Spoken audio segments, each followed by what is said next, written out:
hai semuanya. Assalamualaikum warahmatullahi wabarakatuh. Shalom, Om Swastiastu, Namo Buddhaya. Hai, udah siap ya untuk jadi jagoan cuan?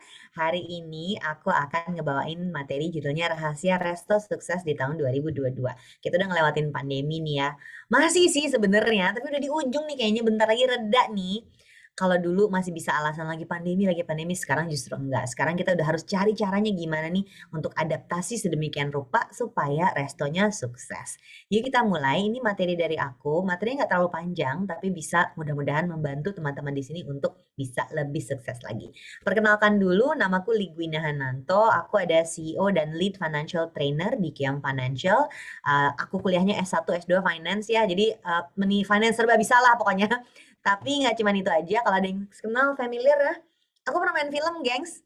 Aku pernah main film di Kulari ke Pantai, di Dua Garis Biru, dan juga di Toko Barang Mantan. Semuanya ada di Netflix, silahkan nonton. Tapi, hari ini aku tidak sebagai pemain film. Aku hari ini akan ngebahas tentang segala yang serba cuan soal resto kalian. Nah, disclaimer dulu ya. Aku adalah financial trainer, bukan financial advisor. Jadi kalau trainer tugasnya nggak ngasih rekomendasi. Kalau trainer tugasnya adalah mengajak teman-teman untuk paham akan pengetahuan dan keterampilan. Tapi menurutku yang lebih penting adalah gimana caranya supaya kita bisa langsung praktik di keuangan kita masing-masing. Untuk bisnis ini artinya lebih penting lagi teman-teman di sini sadar bahwa bisnis ini adalah tanggung jawab kita sebagai pemilik bisnisnya. Jadi sebenarnya yang paling tahu tentang bisnisnya adalah kamu. Yuk kita mulai, apa sih yang akan dibahas hari ini? Ini dulu nih, mari kita berkenalan dengan dua orang. Yang satu namanya Jessie, yang satu namanya Katie. Kayak apa sih Jessie sama Katie ini? Mereka nih dua-duanya punya bisnis kuliner ya. Kalau si Jessie nama bisnisnya tuh Kuliner Jago. Katie nama bisnisnya Kuliner Enak. Dua-duanya enak, tapi selama 3 tahun ini ternyata perkembangan bisnisnya Jessie berbeda dengan perkembangan bisnisnya Katie.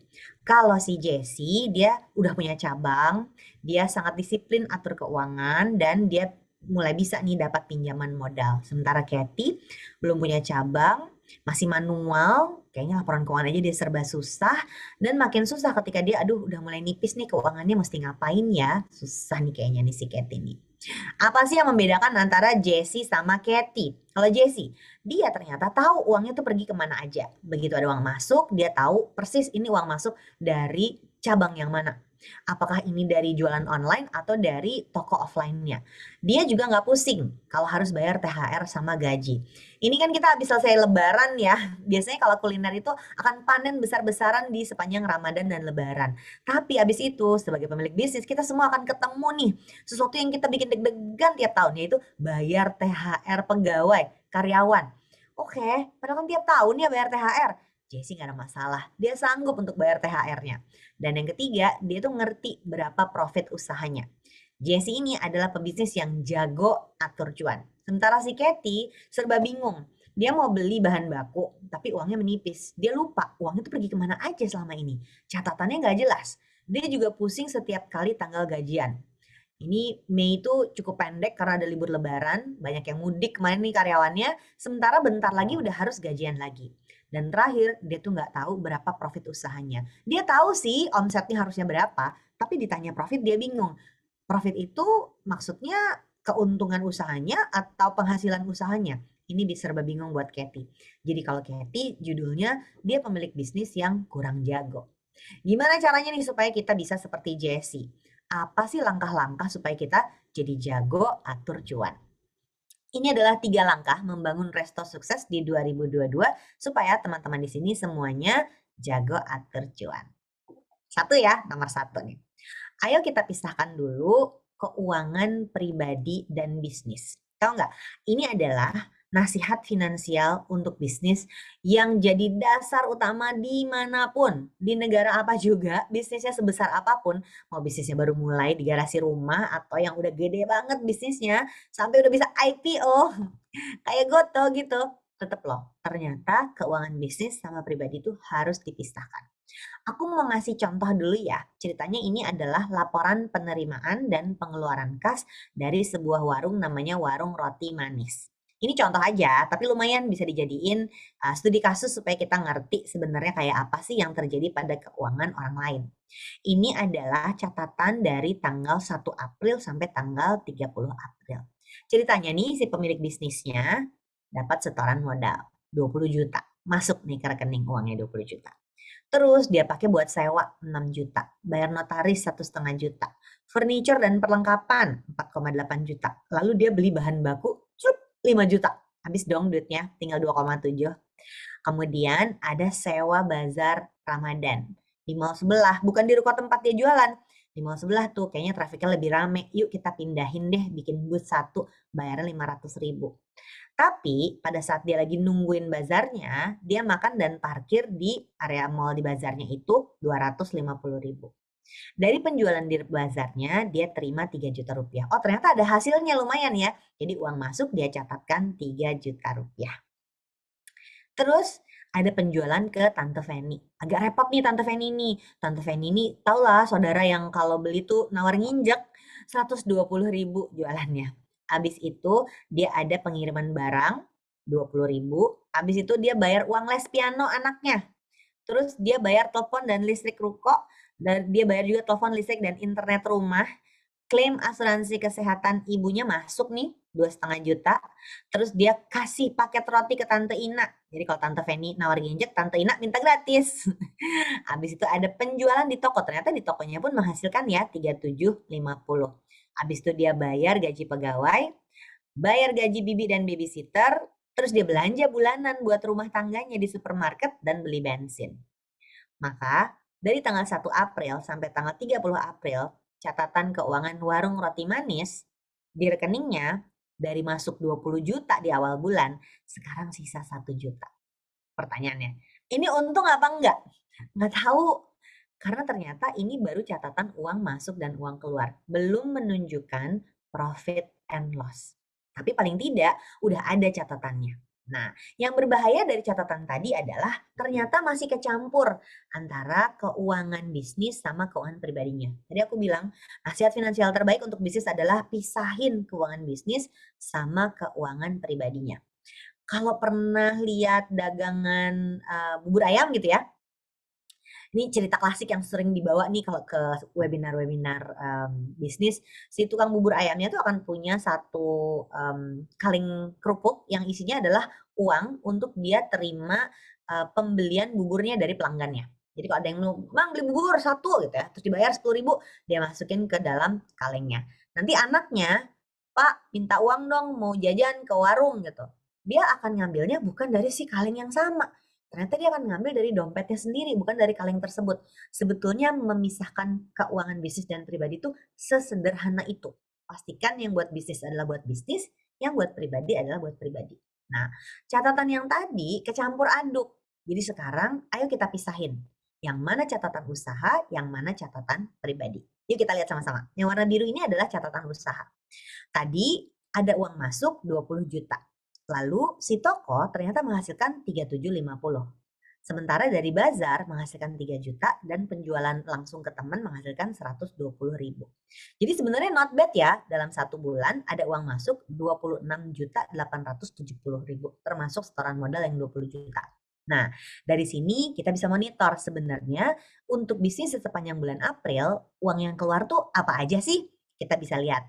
Sewa ruko, biaya notaris, masih sama ya itemsnya. Furniture, beli bahan baku, biaya bazar, pengiriman barang, telepon dan internet ruko, gaji pegawai, dan bensin yang digunakan untuk usaha, ternyata total-totalnya 22.870. Perhatiin deh, kalau di sini saldo akhir usahanya ternyata 4 juta rupiah. Berbeda dengan halaman sebelumnya. Boleh tolong ke halaman sebelumnya nggak Mbak? Di halaman sebelumnya, kita bisa lihat bahwa saldo akhirnya adalah 1 juta. Dengan data yang sama, tapi cara mencatatnya beda, ternyata hasilnya nggak sama. Jadi betapa berbahayanya pada saat kita menggunakan data yang sama, tapi cara nyatatnya masih dicampur. Laporan keuangan ini berguna untuk mengirimkan sinyal kepada kita sebagai pemiliknya, untuk tahu kondisi keuangan bisnis kita itu sebetulnya seperti apa. Wah sisa 1 juta, ternyata enggak, ternyata bisnisnya itu punya sisa uang 4 juta. Bukan 1 juta.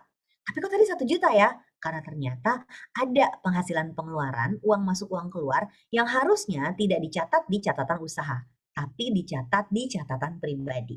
Dan yang sebelah kanan tadi. Nah, yang sebelah kanan ada pemasukan dari suami. Lalu ada pemasukan dari usaha. Baru keluar nih semua pengeluaran-pengeluaran bulanannya, termasuk di dalamnya yang tadi kecampur catatannya, bayar uang les, bayar telepon listrik internet, terima klaim asuransi kesehatan ibu, gaji bibi dan babysitter, dan juga belanja bulanan. Di sini baru ketahuan, ternyata bisnisnya kemarin itu sisa 1 juta gara-gara dirauplah 3 juta buat nutupin minus yang ada di kantongnya sendiri. Jadi ternyata ada masalah di keuangan pribadinya, besar pasak dari tiang, dan ini menggerogoti keuangan usahanya. Padahal harusnya dua-duanya jangan minus. Nah, kalau kita nggak bisa pisahin seperti ini, jangan-jangan kita terima sinyal bahwa, wah bisnisnya tinggal duit 1 juta, keuangannya baik-baik aja. Enggak, ternyata bisnisnya sebetulnya punya 4 juta sisanya. Jadi mari kita cek lagi, ternyata kalau kita udah pisahin kayak gini, kita jadi tahu, wah di keuangan pribadi mana nih ya yang harus diberesin, jangan-jangan member gymnya mesti di-stop dulu, jangan-jangan transport dan makan siang suaminya harus dihitung lagi, jangan-jangan belanja bulanannya dan rekreasinya harus diturunin supaya saldo di akhir bulannya nggak minus. Harusnya keuangan usaha itu sangat baik untuk bisa menopang keuangan pribadi. Tapi ternyata keuangan pribadi pun perlu kuat dan sehat supaya enggak menggerogoti keuangan usahanya. Siapa di sini yang udah memisahkan keuangan usaha dan pribadinya? Mudah-mudahan udah pada mulai ya. Tapi itu satu cara yang paling mudah untuk kita mulai kerjakan. Caranya gampang, tinggal pisahin rekeningnya, pisahin kalengnya, pisahin dompetnya. Catatannya akan mengikut dengan memisahkan rekeningnya.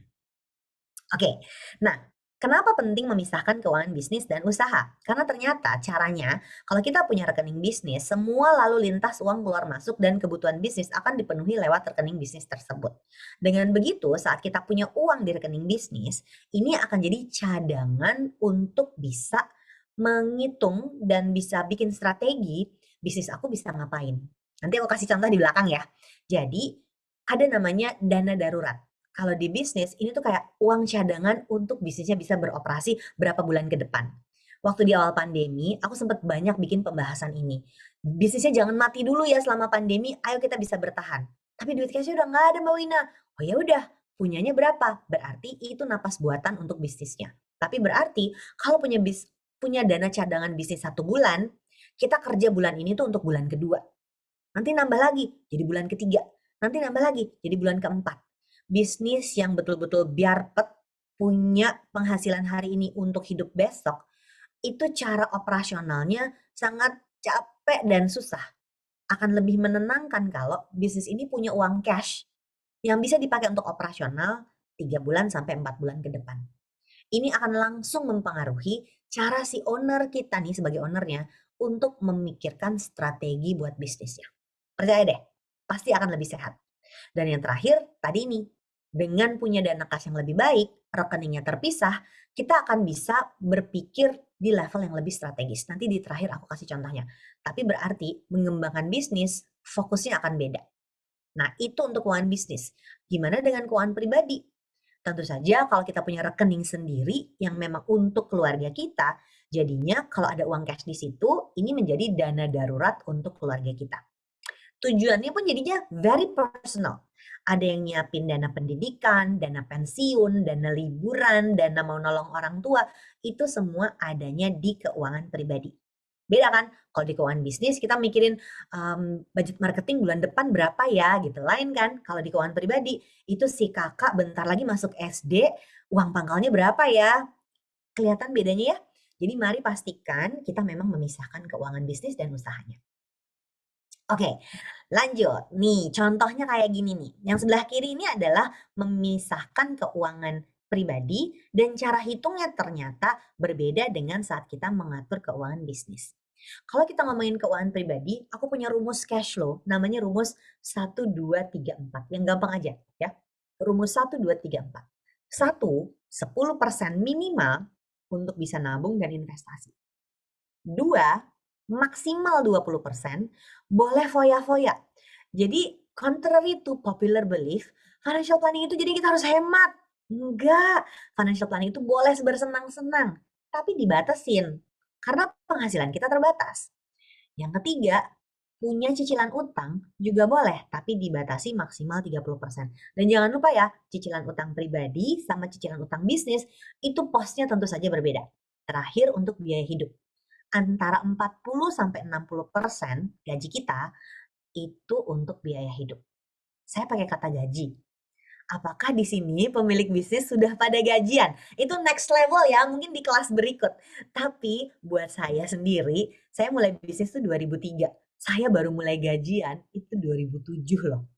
Sebelum 2007 tuh bener-bener serabutan aja, sedikit ngambil. Baru 2007 saat keuangannya udah lebih jelas, punya sistem yang baik, baru berani gajian dan terima THR dari bisnis sendiri. Iya, rasanya seneng banget. Mudah-mudahan teman-teman di sini udah mulai ada yang bisa praktek terima gaji rutin dari bisnisnya, tapi kalau belum, boleh loh pakai sistem prosentase. But that's an entire topic on itself ya. Nanti itu kita bahas terpisah ya. Kayaknya itu perlu satu kelas terpisah gimana caranya supaya si bisnisnya sanggup ngegaji ke ownernya. Gimana caranya? Lihat di kolom yang sebelah kanan. Ini adalah contoh sederhana punya laporan laba rugi atau profit and loss statement, PNL. Istilah kerennya PNL. Biasain ya, jadi owner itu nggak ngerti akuntansi tuh nggak apa-apa. Jadi owner itu nggak tahu cara ngerjain ledger, T, T apa namanya itu, T account kiri kanan, nggak masalah. Tapi jadi owner itu harus bisa membaca. Jadi bukan bikinnya suruh orang lain. Harus bisa membaca laporan laba rugi. Ini yang paling sederhana. Laporan laba rugi itu isinya adalah apa? Omset, dikurangi biaya variabel sama dengan margin, dikurangi biaya tetap sama dengan laba atau rugi. Jadi si contoh Jesse yang tadi di depan, Jesse profit bisnis kamu sekarang berapa? Jesse bisa jawab, profitnya sekian kak. Karena dia tahu profit itu yang paling bawah, laba atau rugi. Omset itu bukan profit, margin juga bukan profit. Jadi omset itu adalah harga barang kita kali volume penjualannya. Margin itu sebetulnya adalah keuntungan, tapi masih keuntungan kotor. Jadi kalau orang dagang nih, misalnya dagang apa ya? Saya aku dagang bolpen nih ya. Kalau dagang bolpen harganya 2.000, terus aku jual 10.000. Nah, margin aku tuh 8.000. Tapi ternyata aku kan harus bayar gaji karyawan, harus bayar listrik dan lain-lain. Nah, itu adalah biaya tetap. Jadi perhatikan di dalam bisnis kita, berapa omsetnya dikurangi biaya produksi, itu sama dengan margin atau laba kotor. Dikurangi lagi biaya tetap dan gaji kita sebagai business owner-nya pun masuk di dalam biaya tetap sama dengan laba atau rugi. Yuk diperhatiin pelan-pelan, punya catatan keuangannya, mulai dari uang kas masuk sama uang kas keluar aja dulu. Tapi tadi gimana? Nomor satu, pisahin antara keuangan bisnis sama pribadi. Gimana caranya mencatatkannya? Kalau keuangan pribadi bisa pakai rumus 1, 2, 3, 4. Kalau keuangan bisnis, selain tadi cash flow-nya, kita juga bisa bikin laporan laba ruginya. Oke, selanjutnya yang kedua nih. Cash is king. No, cash is king kong. Iya kan? Nah, kalau nggak punya cashnya, mau laba kek, mau rugi kek, nggak ada cash mah nggak bisa bergerak bisnisnya. Oke, kita polling dulu ya. Ini pollingnya apakah kita akan pakai Zoom atau udah muncul, udah muncul. Aku punya polling yang bisa diisi sama teman-teman di sini. Pertanyaan yang pertama, apa sih pengeluaran bisnis terbesarmu dalam 1 bulan? Yang paling bikin kamu derdek, apakah sewa bulanan dari bangunannya, apakah gaji pegawainya, atau bayar listriknya? Silakan dipilih salah satu. Pertanyaan yang kedua adalah dalam 1 minggu, kira-kira kalian melakukan transfer beda bank itu berapa kali? Kurang dari 3 kali atau di atas 3 kali? Silakan diisi, nanti kita lihat hasil pollingnya. Kalau nggak punya cashnya, pasti akan ketemu masalah-masalah seperti yang ada di polling ini kan. Jadi emang kalau punya bisnis, cash is king? No, no. Cash is king kong. Mari kita pastikan bisnis kita ini kalau mau sukses cuan di 2022, manajemen cash flow-nya itu cakep supaya kita punya kemampuan untuk menjalankan bisnisnya dengan lebih baik. Sudah diisi kah? Aku nggak bisa ikut vote, jadi aku nggak bisa ngisi nih karena aku masuk di panelis.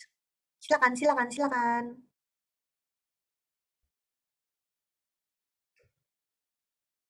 Gimana Kak Feby? Udah berapa banyak yang mengisi? Sudah bisa di-stop pollingnya atau masih kita lanjutkan?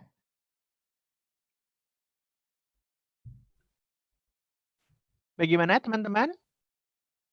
Masih kita tunggu ya. Mungkin kita Silakan. tunggu 15 detik lagi kali ya. Boleh.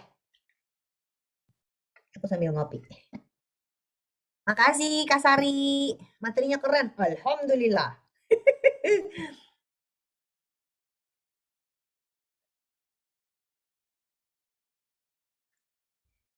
Kalau ada yang mau bertanya, makasih Saifullah, Lailatul, Meli, thank you.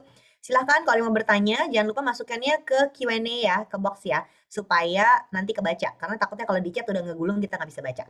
Oh, here we go. Kita udah ada pollingnya nih. Hasil pollingnya adalah begini. Pengeluaran bisnis terbesar adalah sewa bangunan, 41% nih, deg-degan ya. 23% gaji pegawai, dan gaji listrik, bayar listrik 36%. Wow, listriknya gede juga. Yang kedua, berapa kali dalam seminggu kalian melakukan transfer beda bank? Aku barusan aja transfer beda bank. Kurang dari 3 kali ada 73% dan di atas 3 kali ada 27%. Terima kasih sudah ikutan pollingnya. Thank you. Mari kita lanjut ke slide berikutnya. Nah, kenapa sih aku nanya-nanya kayak gitu? Wah, tunggu sebentar, pollingnya ini slide-nya. Nah, ini dia. Kenapa sih aku nanya-nanya kayak gitu? Karena sebelum pandemi pun aku sering melakukan ya, tapi begitu pandemi dengan kondisi waktu itu PSBB kan ya. Waktu PSBB tahun 2020 itu yang aku lakukan tuh adalah benar-benar kunci semua pengeluaran yang nggak perlu buang-buangin. Mari kita pastikan kita punya uang cash. Karena ingat nggak 2020 itu di bulan April ya. Aku ingat itu di bulan April kita mulai PSBB. Abis itu langsung Ramadan, abis itu Lebaran. Jadi di depan mata tuh udah ada THR yang harus dibayarin. Yang terjadi di bisnis aku nih, walaupun bisnis aku bukan kuliner ya, yang terjadi di bisnis aku nih, semua pekerjaan 3 bulan ke depan itu di stop saat itu juga. Waktu PSBB pertama. Jadi yang tadinya akan ketahuan nih cash flow-nya akan masuk berapa, itu berhenti total semuanya. Sebenarnya berhentinya akhirnya cuma sebentar sih, cuma kayak sebulan, abis itu langsung lancar lagi. Tapi di masa itu benar-benar takut kan, ini gimana kita masih bisa nggak bayar gaji karyawan? Padahal di bulan April itu ada banyak PR yang aku harus siapin, aku harus bayar sewa bangunan, aku harus bayar THR, aku harus bayar pajak waktu itu. Waduh, cash-nya gimana? Padahal cash is king kong. Nah, yang aku lakukan, dan ini tipsnya praktikal karena memang aku praktikan juga di bisnis aku. Yang aku lakukan selain abis itu kumpulin semua tim dan ceritain kondisinya kayak apa, tapi yang aku lakukan waktu itu dari sisi finansial adalah aku meeting reguler setiap minggu dengan tim finance.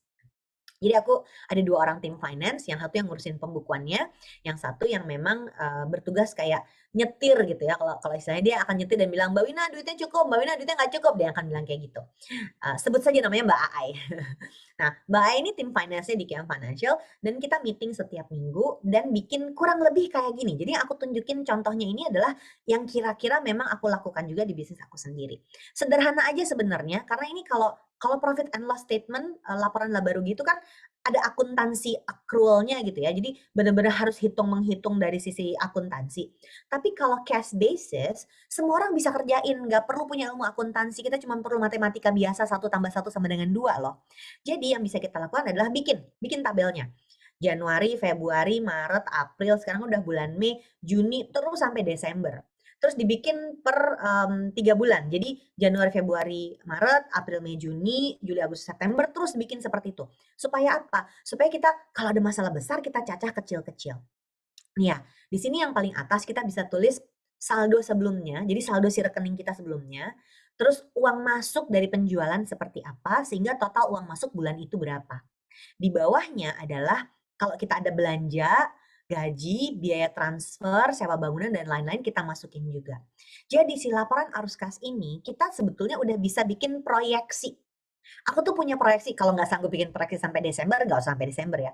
Paling nggak 1 quarter kita punya. Jadi Januari, Februari, Maret kita punya. April, Mei, Juni kita punya. Ini udah Mei, udah mau Juni. Berarti ke depannya kita udah harus nyiapin lagi untuk quarter 3, Juli, Agustus, September. Kalau terbiasa bikin kayak gitu, jadinya bisnisnya tuh nggak yang tiba-tiba kayak lagi nyetir kenceng ketemu speed bump gitu. Ketemu polisi tidur terus mobilnya loncat gitu. Enggak, karena kita udah tahu udah kelihatan slow down yuk. Ngerem dikit, ngegas lagi gitu loh. Bisnisnya itu butuh strategi, nggak yang tiba-tiba jeder. kitanya jadi pemilik bisnis juga deg-degan dulu kalau gitu caranya kan ya. Jadi fungsinya adalah ini bisa bikin proyeksi, tahu penghasilan pengeluaran kira-kira kayak apa, sampai kalau udah ketemu polanya, aku tuh udah tahu bulan-bulan apa yang kira-kira bisnis aku akan sepi. Bulan-bulan apa yang kira-kira bisnis aku akan rame. Efeknya apa? Terutama untuk yang bisnisnya restoran. Aku kan bidangnya jasa, aku nggak punya inventory. Tapi teman-teman yang punya restoran, punya warung makan, bisnisnya kuliner, ada inventory bahan makanan yang akan busuk kan kalau enggak di-manage dengan baik. Sehingga kalau kita punya arus kas seperti ini dan kita bisa lihat polanya, kita tahu misalnya, oh setiap bulan Desember Natalan itu rame banget. Jadi kita bisa nyetok bahan baku lebih banyak di bulan apa, dan artinya apa dari sisi finansial? Modal untuk beli bahan bakunya itu kita siapin dari kapan. Jadi dari Juni tuh udah tahu bulan apa cash-nya udah harus ada untuk bahan baku belanja Natal. Atau kemarin Lebaran udah tahu bakal rame banget. Kita udah bisa nentuin kapan kita akan beli bahan baku. Atau kalau punya sewa ruko, kita udah tahu bayar sewa rukonya itu misalnya bulan April gitu ya. Kita udah tahu setiap April harus bayar sewa ruko. Jadi nggak victim mentality, ah lagi susah, mesti bayar sewa ruko, kan tiap tahun bayar. Udah tahu karena udah direncanakan. Nah, aku mau kasih contoh, salah satu yang sering dilupakan orang adalah bahwa biaya yang sering terjadi kadang-kadang bukan biaya yang gede-gede. Kan jelas ya, THR gede, bayar gaji karyawan gede, sewa bangunan gede. Tapi kadang-kadang penghematan itu bisa dilakukan di hal yang kecil-kecil aja. Misalnya, transfer. Transfer ke beda bank tuh repot loh. Iya, kalau ada biayanya. Kalau nggak ada biayanya kan ringan ya. Jadi ketika kita kena biaya transfer sedikit demi sedikit lama-lama menjadi bukit, ternyata nih contohnya ya 6.500 biaya transfer. Tiap tahun itu kalau keluar bisa jadi 900.000. Mungkin angkanya nggak magnificent gede gitu 900.000 itu. Tapi kebayang nggak 900.000 itu bisa jadi iklan di media sosial kalau buat aku. Lumayan, lumayan banget. Mungkin dalam 1 tahun kesannya nggak banyak ya, tapi buat aku 900.000 itu bisa untuk promosiin satu produk. Hal-hal kecil kayak gini juga diperhatiin pada saat kita menyiapkan arus kasnya. Oke, mari kita lanjutin. Dari arus kas ini jadinya kita udah tahu perbedaannya yang arus kas kayak apa. Nah, kalau yang ini adalah biaya variabel dan biaya tetap. Ini ada yang memang keluarnya cash langsung, ada yang keluarnya nggak cash langsung. Contohnya, pada saat kita ngomongin biaya variabel, ini bahasa akuntansinya adalah cost of goods sold atau bahasa Indonesianya HPP untuk bisa memproduksi atau terjadi penjualan. Jadi, kalau kita misalnya jualan apa ya? Misalnya jualannya donat, belinya terigu. Beli terigu sekian kilogram. Waktu kita beli bahan bakunya, misalnya 5 juta rupiah, keluar uang 5 juta rupiah. Secara cash, 5 jutanya udah keluar. Tapi pencatatan akuntansinya di dalam laporan laba rugi, yang keluar tuh bukan 5 juta. Berapa dari 5 juta rupiah terigu yang sekarang ada di gudang, yang dipakai untuk produksi donatnya bulan ini. Oh ternyata cuma senilai 2 juta rupiah aja. Yang 3 juta masih ada di stok. Nah, yang kayak gini-gini yang kita harus sadar perbedaannya antara pencatatan cash sama kalau dia bentuknya adalah pencatatan laba rugi secara akrual. Jadi biaya variabel itu semuanya berhubungan sama produksi dan penjualan. Bahan baku, upah pegawai, jasa pengiriman, biaya kemasan itu semuanya ada di variabel. Tapi tolong bedain saat kita beli stok dengan menggunakan stok tersebut. Secara cash kita keluarin uangnya waktu beli stok, tapi secara laba rugi kita hanya pakai sebagian dari stok itu. Itulah kenapa penting untuk tahu, misalnya aku produksinya si bolpen ini ya. Kalau aku produksinya si bolpen ini, berarti aku harus tahu untuk produksi satu bolpen ini berapa sih yang keluar untuk produksi satu. Jadi kalau aku jual 100, maka ongkos yang keluar adalah kali 100. Oke, lebih paham ya? Nah, bedanya apa sama biaya tetap? Untuk biaya tetap ada gaji karyawan, asuransinya, sewa bangunan, biaya utilitas. Satu lagi yang lupa nggak ketulis nih di sini soal berapa biaya promosi marketing. Jangan lupa ya, punya bisnis itu butuh marketing. Karena marketing itu bilang, halo kak, beli barang aku kak, beli barang aku kak, gitu. Nggak bisa kita mengharapkan bisnis kita laku tanpa ada upaya marketingnya. Jadi jangan berharap karena makanan enak nanti semua orang akan datang kok ke sini. Nggak bisa kayak gitu, harus ada usaha marketingnya. Nah, ada dua yang aku mau perkenalkan, dua kata paling bawah ini nggak akan dibahas terlalu detail hari ini, tapi dua kata ini yang ingin menggugah teman-teman untuk memastikan bisnisnya bisa sukses, yaitu sustainable sama scalable. Sustainable tuh gini, bisnisnya ada terus nggak mati-mati. Kalau scalable, bisnisnya membesar. Pilihannya ada pada kalian. Apakah kalian mau bisnisnya sustainable saja? Apakah kalian mau bisnisnya scalable? Atau kalian mau dua-duanya? Karena ternyata cara pikir kita nggak bisa sama kalau kita cuma mau sustainable, kalau kita cuma mau scalable, atau kalau kita mau sustainable and scalable. Lanjut. Ini yang ketiga. Dan ini yang menurut aku paling gampang dikerjain, tapi banyak orang lupa kalau ternyata ini mudah dan ada di depan mata. Memanfaatkan teknologi untuk berkembang. Aku mulai bisnis itu tahun 2003 dan bener-bener manual semuanya. Tapi sekarang di 2022 ngapa-ngapain tuh buat aku udah serba digital aja, nggak usah terlalu ribet. Kalau zaman dulu orang tanya, Mbak Wina gimana caranya supaya punya catatan keuangan yang rapi? Punya catatan keuangan nggak? Punya. Dia ngasih lihat buku pakai kasbon satu-satu. Ah Tuhan gitu ya. Nggak gitu deh caranya. Sekarang semuanya serba digital. Nah karena teman-teman di sini semua udah pakai GoBiz, harusnya rekap pemasukan itu gampang sekali. Cuman rebahan sambil lihat-lihat, capek ya udah dagang, yuk kita duduk dulu sambil nonton TV terus cek-cek itu tinggal gampang. Sebelumnya semuanya catatan manual, mungkin ada yang pakai sistem amplop karena semuanya serba cash atau rekeningnya jadi banyak banget. Nah, zaman sekarang nih, ayo dong masuk ke abad 21. Udah tahun 2022, mari kita pakai sistem yang kekinian. Kalau rekap pemasukan ada di GoBiz, maka rekap pengeluarannya bisa menggunakan digital banking.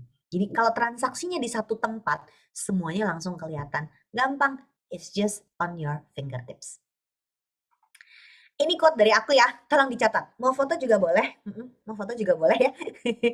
Uang itu seperti air yang dibiarkan mengalir akan mengalir terus sampai jauh ke laut.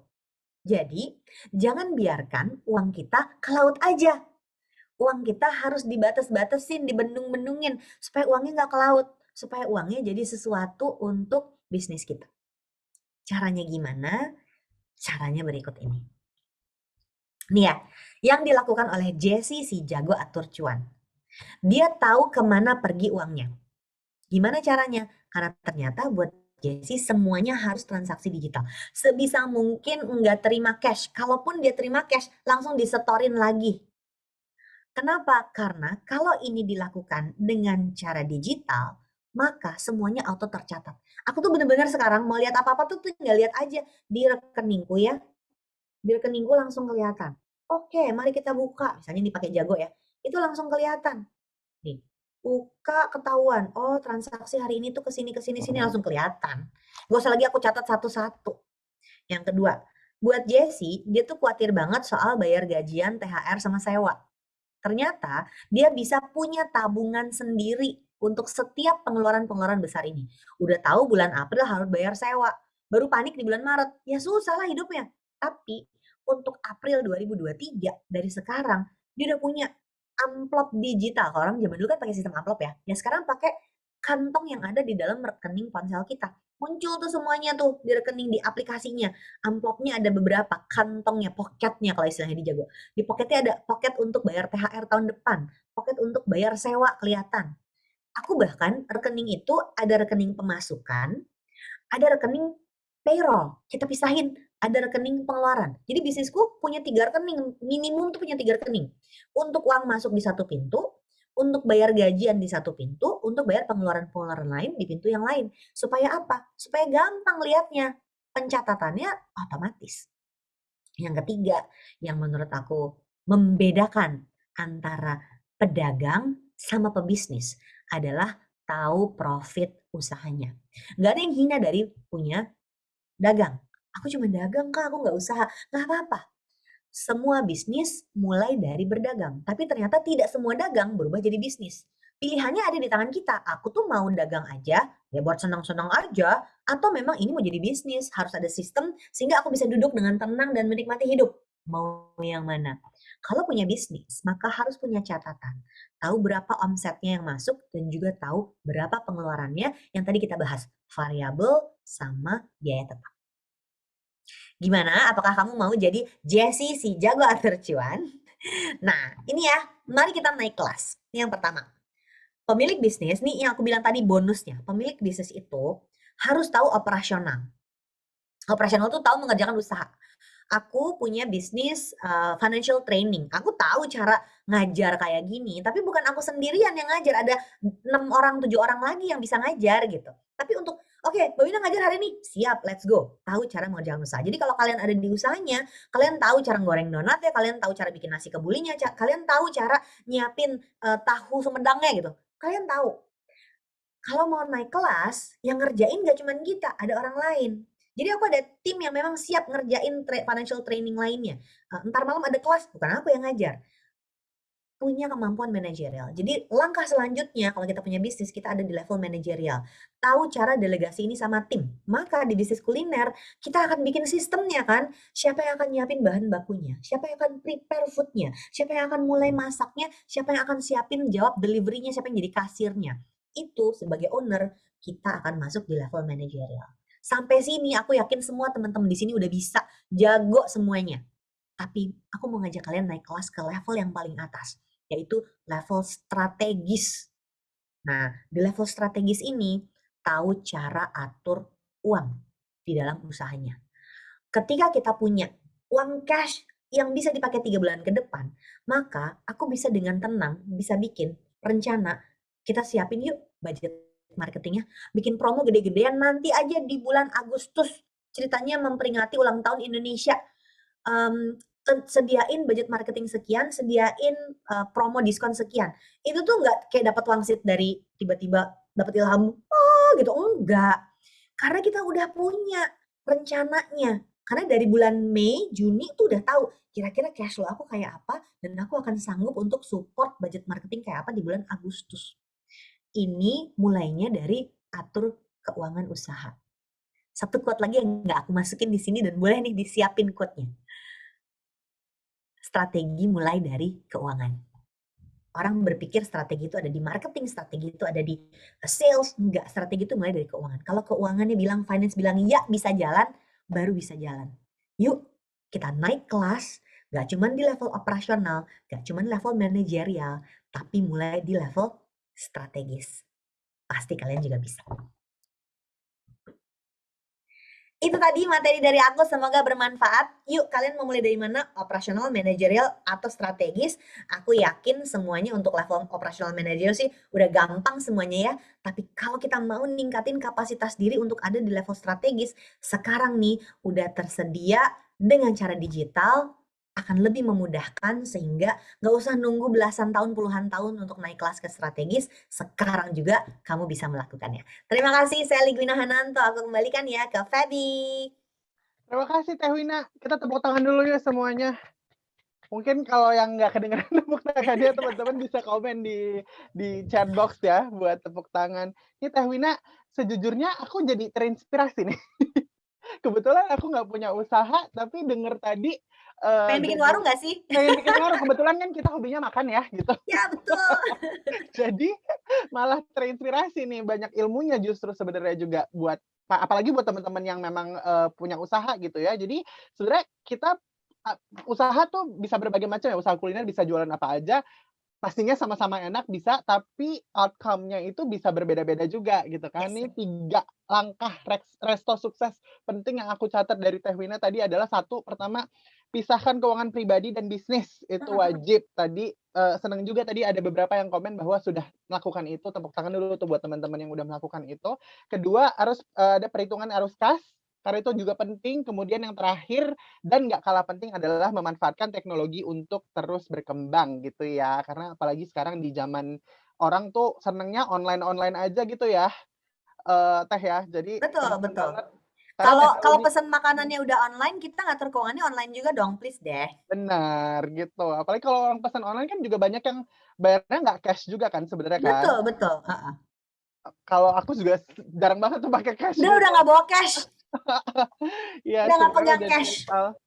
Betul, oke. Jadi semoga kita semua nanti teman-teman yang hadir di sini terutama bisa menjadi seperti Jessie ya, tadi ya, Yes. yang jago atur cuan. Teh Wina, nanti kita akan ngobrol-ngobrol lagi, sampai ketemu nanti. Nah, mungkin aku mau ingetin dulu juga ke teman-teman sekarang.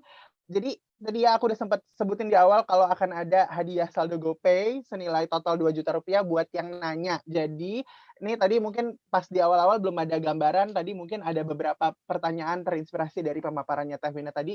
Tolong langsung tanya aja di kolom Q&A. Jadi jangan di kolom chat ya. Nanti yang kita pilih nggak akan di kolom chat soalnya udah banyak nih chatnya jadi ketimbun gitu. Jadi langsung aja tanya di kolom Q&A yang akan kita tampilkan nanti untuk ditanyakan ke pembicara sama yang kita akan pilih untuk dapat saldo GoPay itu nanti dari kolom Q&A gitu.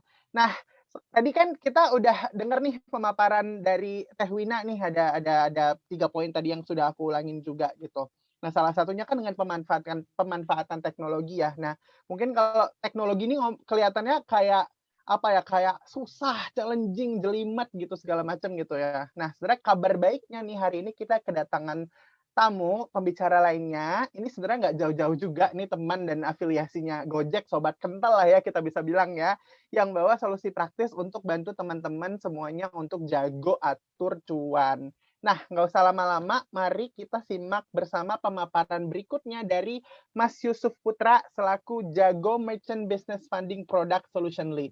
Pada Mas Yusuf, saya persilahkan. Ya, thank you banget Mas Febi. Halo Bapak Ibu semua, rekan-rekan mitra usaha Gobis, semoga semuanya dalam keadaan sehat dan semangat terus ya. Mungkin saya mau share dulu, sebentar. Oke, sudah terlihat ya. Oke, Bapak Ibu semua, senang banget nih hari ini saya bisa ikut join diskusi kita hari ini bareng Teh Wina juga, bareng Bapak Ibu, mitra usaha Gobis semua. Apalagi kalau saya ingat-ingat kalau saya dengar tadi Teh Wina ceritanya itu, saya jadi ingat 12 tahun yang lalu Bapak Ibu. Jadi waktu dulu saya kerja di bank saya sebelumnya, 12 tahun yang lalu itu, saya financial training itu sama Teh Wina juga. Dan itu ilmunya nempel banget, kepake banget. Dan semoga hari ini juga ilmu tersebut juga berguna ya untuk Bapak Ibu semua ya. Nah mungkin saya perkenalan dulu sedikit, nama saya Yusuf, saya dari Bank Jago. Bank Jagonya itu pakai K ya Bapak Ibu ya, tidak pakai G, karena hasilnya bisa berbeda. Kalau pakai K, kenapa? Karena hari ini saya mau sharing beberapa tips keuangan. Kalau pakai G mungkin nanti saya sharingnya jursilat, jadi agak beda gitu kan ya. Tapi mungkin saya mulai dengan, saya mau melanjutkan dulu nih, tadi diskusi yang kita lakukan bareng Teh Wina. Jadi tadi kita berbicara tentang mengatur keuangan bisnis. Nah, mungkin sebelum saya mulai, saya boleh survei dulu nggak?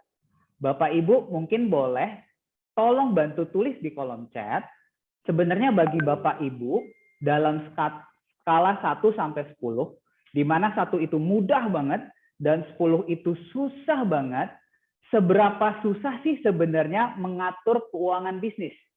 Apakah 1 mudah banget, atau 10 susah banget, atau diantaranya? Mungkin Bapak Ibu boleh bantu? Oh, ada 6, ada 8, ada 6 lagi, 5 gitu kan ya. Nah, susah banget kepake pribadi. Wah, thank you banget partisipasinya Bapak Ibu. Jadi mungkin kalau saya lihat di sini kebanyakan angkanya lebih ke arah 10 ya. Jadi memang pengaturan keuangan bisnis itu tidaklah mudah.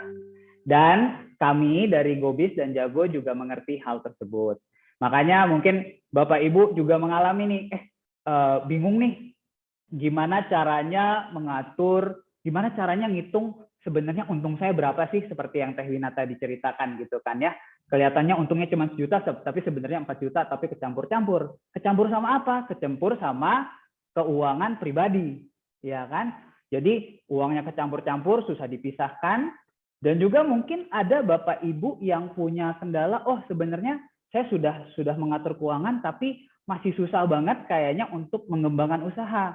Kenapa? Dananya masih belum terkumpul, tapi untuk mendapatkan pinjaman dana usaha juga tidak gampang, gitu kan ya. Jadi kita memahami ini dan mungkin hari ini makanya saya pengen menambahkan tips-tips tadi yang sudah disampaikan oleh Teh Wina, dan mungkin saya membawa kacamata perbankan di sini Bapak Ibu ya. Nah, mungkin kita mulai dari tadi kalau kita berbicara tentang memisahkan keuangan, Teh Wina tadi ada mention tentang memisahkan keuangan, kita sebenarnya juga pengen menyampaikan usulan ini bahwa Bapak Ibu coba pisahkan keuangan antara bisnis dengan pribadi. Caranya gimana? Gunakan rekening bisnis. Dan bahkan rekening bisnis itu sekarang sudah ada di Gobis juga. Jadi kalau Bapak Ibu menggunakan aplikasi Gobis biasanya untuk untuk melakukan penjualan, untuk menerima order, sekarang juga bisa untuk memantau dana Bapak Ibu di rekening bisnis. Jadi uangnya Bapak Ibu terpisah antara rekening bisnis sama rekening pribadi. Gitu ya. Dan karena ini adalah rekening, jadi sama seperti rekening bank, ya, menghasilkan bunga, bisa lakukan transaksi, ada kartu ATM-nya, dan lain-lain. Ya kan? Nah, rekening bisnis ini bisa terhubung juga ke aplikasi Jago, di mana aplikasi Jago itu Bapak Ibu bisa menggunakan fitur-fitur yang membantu Bapak Ibu untuk melakukan pengelolaan keuangan. Nanti kita bisa jelaskan lebih lanjut. Dan juga karena Gobis dan Jago ini sekarang sudah dalam satu kesatuan, dalam satu kolaborasi, satu ekosistem di mana Bapak, Ibu sebagai mitra usaha itu juga berada di kolaborasi dalamnya. Kita juga memberikan fitur-fitur yang istilahnya memberikan keistimewaan. Misalnya mitra usaha yang mau mendapatkan dana untuk mengembangkan usaha juga bisa mendapatkan akses yang lebih mudah. Karena biasanya kalau di perbankan yang mungkin sekarang biasa gitu kan ya, tidak gampang. Karena ada persyaratan yang berat, ada ketentuan harus ada jaminan dan lain-lain. Sedangkan untuk mitra usaha yang ada di kolaborasi di ekosistem Gobis dan Jago ini bisa dilakukan diberikan secara lebih mudah gitu ya. Nah, mungkin melanjutkan yang tadi nih Bapak Ibu. Terus kalau kita misalnya berbicara tentang memisahkan keuangan, emang caranya itu gimana sih? Apa cukup dengan cara tadi Teh Wina mention ada amplop-amplop, sudah tidak zamannya lagi ya Bapak Ibu ya. Jadi Bapak Ibu bisa menggunakan teknologi, terutama teknologi yang ada di digital banking, di perbankan digital. Kenapa? Karena menggunakan perbankan digital, Bapak Ibu bisa memisahkan dengan cara membuat rekening yang lebih dari satu. Saya ambil contoh, kalau misalnya di aplikasi Bank Jago, Bapak Ibu bisa membuat rekening bisa sampai 60 rekening. Loh kok banyak banget gitu kan? Ya itu tergantung Bapak Ibu, butuh memisahkannya seberapa banyak. Mungkin ada Bapak Ibu yang tadi mau memisahkan cukup 2, pribadi sama bisnis. Yang penting nggak kecampur-campur, yang penting nggak kepake. Tadi misalnya di contohnya Teh Wina, untuk makan suami nggak sampai ngambil duit dari bisnis gitu kan ya, itu bisa. Atau mau dipisah-pisah lagi, lebih banyak lagi, misalnya tadi Teh Wina bilang ada 3, untuk pemasukan, untuk bayar gaji karyawan, dan juga untuk expense atau biaya-biaya lainnya, itu juga bisa. Atau mau dipisah berdasarkan, oh saya punya beberapa bisnis, cabang 1, cabang 2, bisnis laundry, dan lain juga bisa. Jadi bisa digunakan oleh Bapak Ibu semaksimal mungkin, karena begitu rekening ini bisa Bapak pisahkan, Bapak Ibu pisahkan, jadi keuangannya bisa dilihat tuh, oh di satu rekening uang masuk berapa, uang keluar berapa, masuk berapa, keluar berapa. Di rekening lain juga seperti itu. Jadi lebih bisa disiplin, lebih bisa terpantau sebenarnya untungnya berapa gitu kan ya. Gitu. Dan biasanya kalau Bapak Ibu ke bank digital, apalagi Bank Jago, itu untuk buka rekening tinggal klik dan langsung terbuat dan tanpa biaya.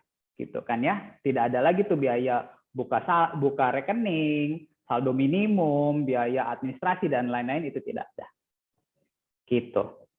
Nah, tapi memudahkan hidup Bapak Ibu tidak hanya sampai sini saja.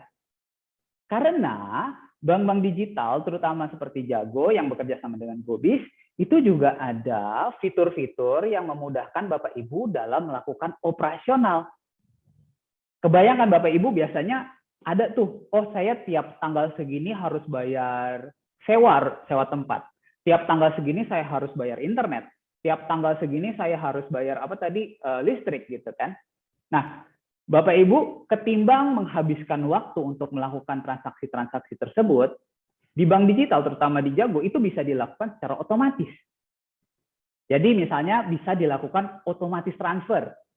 Jadi misalnya, oh saya pokoknya tiap tanggal 25 bayar internet. Ya udah, Bapak Ibu tidak perlu lagi tiap tanggal 25 harus login lagi bayar internet, karena semuanya sudah terjadi secara otomatis.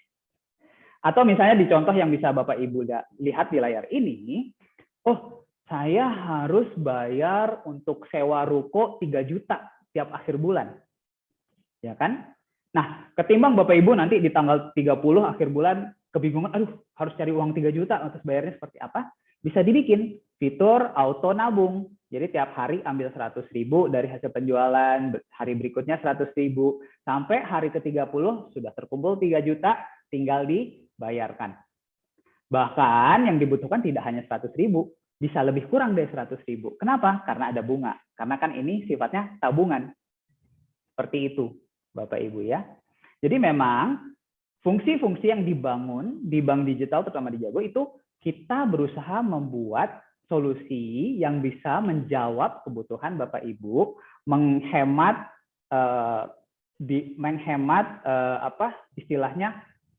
menghemat waktu Bapak Ibu dalam mengelola keuangan, supaya waktu yang dihemat tersebut Bapak Ibu bisa gunakan untuk apa? Untuk berpikir untuk mengembangkan bisnis, untuk mengelola bisnis dari sisi aspek-aspek lainnya. Seperti itu ya. Jadi Bapak Ibu, mungkin itu tadi saya coba melanjutkan apa yang Teh Wina sampaikan. Gunakan teknologi, terutama misalnya digital banking, untuk membuat proses pengelolaan keuangan Bapak Ibu itu menjadi lebih mudah. Ya. Nah, tadi mungkin Bapak Ibu, saya cerita-cerita ini, saya perkenalan tentang saya dari Bank Jago. Ini Bank Jago bank apaan sih? Bank baru ya, saya belum pernah dengar misalnya gitu kan ya. Jadi sebenarnya Bank Jago itu kita di Indonesia sudah 30 tahun Bapak Ibu. 30 tahun. Tapi memang 2 tahun yang lalu kita baru berganti nama. Sebelumnya kita namanya Bank Artos, sekarang kita sudah mengganti merek menjadi Bank Jago. Dan 2 tahun yang lalu itu kita juga mulai melakukan inisiatif-inisiatif perbankan digital supaya kita bisa melayani nasabah supaya hidupnya lebih berkualitas. Gitu. Nah, inisiatif-inisiatif digital itulah yang membawa kita sekarang menjadi bank terbesar nomor 5 di Indonesia secara kapitalisasi pasar. Ya, jadi kalau Bapak Ibu yang biasa investasi nih di saham, mungkin pernah dengar atau familiar dengan Jago gitu kan ya. Atau yang belum familiar pun boleh main-main ke sini ke kantor kita, Bapak Ibu di daerah Mega Kuningan. Dan mungkin saya mau tekankan, kita adalah bank. Jadi kita bank itu sangat-sangat diregulasi ya Bapak Ibu, tidak hanya terdaftar, tapi kita juga diawasi dengan ketat oleh Otoritas Jasa Keuangan atau OJK.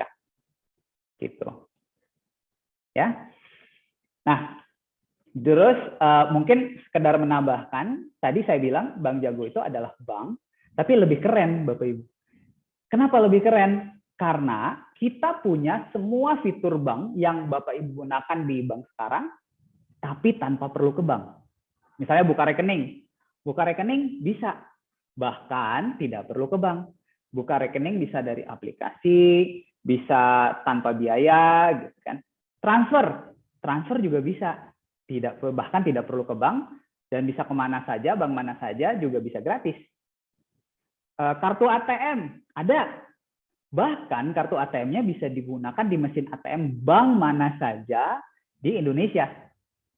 Dan yang terakhir, bunga dapat nggak? Dapat juga Bapak Ibu, bahkan bisa jauh lebih menguntungkan dibandingkan bunga-bunga di bank konvensional lainnya. Gitu.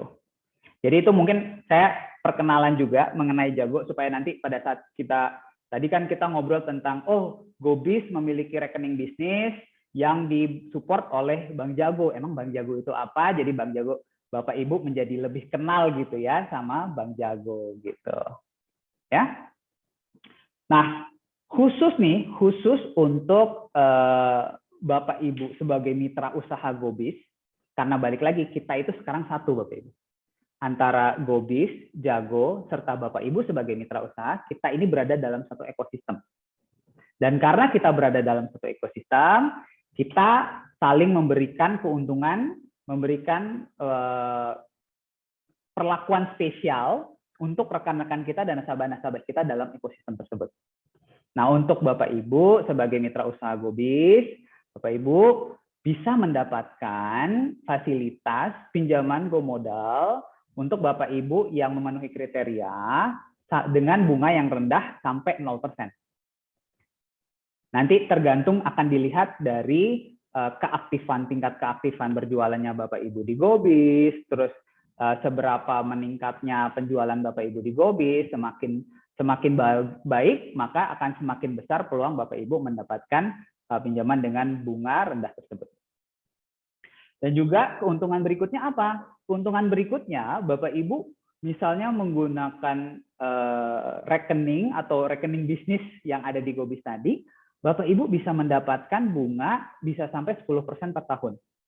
Ini kalau dibandingkan dengan bank-bank yang sudah ada sekarang, itu bunganya di sekitaran 1/4 sampai 0,5% per tahun. Jadi ini beberapa kali lipatnya ya Bapak Ibu. Supaya cuannya Bapak Ibu, tadi kan ada uang masuk, ada uang keluar, sisanya adalah keuntungan. Supaya keuntungan Bapak Ibu ini bisa terus ditingkatkan, bisa terus dioptimalisasi. Dan juga yang ketiga, biasanya cuannya ini sudah dapat tapi tergerus, terpotong dengan biaya gitu kan. Nah, kalau khusus untuk mitra usaha di ekosistem ini bisa mendapatkan 100 kali gratis biaya transfer ke bank mana saja per bulannya. Begitu ya Bapak Ibu. Jadi ini keistimewaan yang kita coba berikan. Tadi baik lagi, karena kita pengen bantu Bapak Ibu untuk mengatur cuan. Dan tidak hanya mengatur cuan, tapi juga untuk meningkatkan cuannya, menumbuhkan cuannya. Gitu ya. Nah Bapak Ibu, kalau misalnya Bapak Ibu mau mencoba, Bapak Ibu bisa coba hari ini dan Bapak Ibu bisa mendapatkan promosi juga, cashback sampai dengan 500.000 ditambah 200.000, yang 200.000 ini khusus untuk Bapak Ibu yang hadir hari ini. Jadi spesial. Gitu ya. Oke. Nah, jadi mungkin Bapak Ibu silahkan kalau mau mencoba menggunakan rekening bisnis dalam Gobis untuk membantu Bapak Ibu memisahkan keuangan pribadi dan keuangan bisnis atau mengatur keuangan lebih jauh lagi. Gitu kan ya. Nah,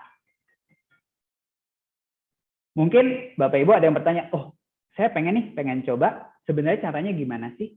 Caranya gimana supaya saya bisa punya rekening bisnis ini? Supaya saya bisa memisahkan keuangan pribadi sama keuangan bisnis gitu. Seperti yang Teh Wina tadi sudah kasih tips gitu kan ya. Nah, caranya mudah Bapak Ibu. Caranya kurang dari 5 menit. Ini Bapak Ibu bisa, nanti saya play videonya, Bapak Ibu bisa lihat. Tapi intinya, Bapak Ibu coba update dulu aplikasi Gobisnya ke versi terbaru. Terus Bapak Ibu masuk ke menu lainnya, terus klik icon saldo. Kemudian Bapak Ibu bisa ikuti petunjuk di video berikut. Ini adalah cara mendaftar Bank Jago melalui aplikasi Gobis. Mulai dengan cara masuk ke halaman lainnya, lalu ke menu saldo dan klik banner Jago. Kamu dapat membaca keuntungan Jago. Suaranya terdengar tidak ya? Oh, mungkin saya harus ini. Terdengar kok, Mas. Terdengar ya Mas Webi ya? Oke. Ya. Adalah cara mendaftar Bank Jago melalui aplikasi Gobis. Mulai dengan cara masuk ke halaman lainnya, lalu ke menu saldo dan klik banner Jago. Kamu dapat membaca keuntungan Jago Gobis secara lebih detail. Selanjutnya, baca dan setujui syarat dan ketentuan. Setelah itu, pastikan alamat email dan nomor handphone yang tertera sudah benar. Jika kamu sudah punya akun Jago, maka akun akan terhubung dan proses kamu sudah selesai. Masukkan kode OTP yang diterima melalui SMS. Setelah itu, kamu dapat langsung membuat password untuk keamanan akun Bank Jago. Pastikan data pekerjaan yang sudah terisi sudah sesuai.